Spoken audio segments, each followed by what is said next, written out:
Okay, today we are talking about the fix for my GMC Acadia and the air conditioning and heating problems.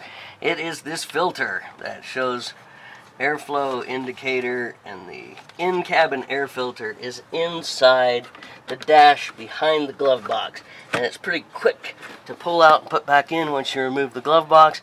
And that was the fix and the solution for my AC not blowing enough air and not cooling and heating the cabin.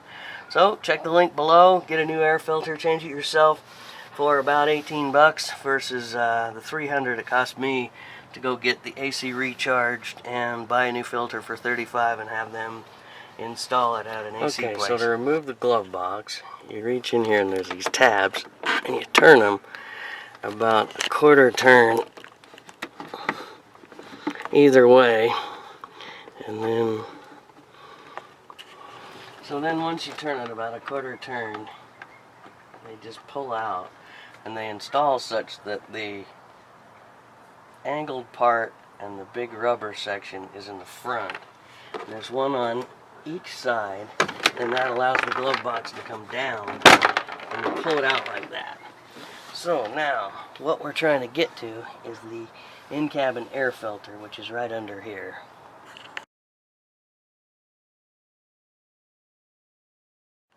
Okay, so to get the in-cabin air filter out, you have to kind of mess with it a little bit, but there's supposedly tabs on the top and the bottom, and they kind of just loosen a little bit, and then the tray slides out, and then there's your filter. You loosen those tabs, and you just slide this out. It's a little sticky, and then on the filter itself, it just sits in this little tray.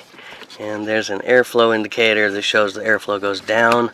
I mean, buy a new one of these for about 18 bucks. Don't go to an air conditioning shop and pay 35 like I did. And then that just quickly clips right in there. And then to reinstall the glove box is just the opposite. You put the box back up in the tabs and put the little tabs back on. Alright, so now we're wrapping up the in-cabin air filter change on my GMC Acadia. Let's put the glove box back in. Okay, that wraps it up. I just reinstalled the glove box by putting these two tabs back in. They seem to be keyed. You put them in and make sure the angled part is up front. So I hope this video helps you get your AC and heating working better on your GMC Acadia. Thanks for watching. Like, share, subscribe, tell your friends.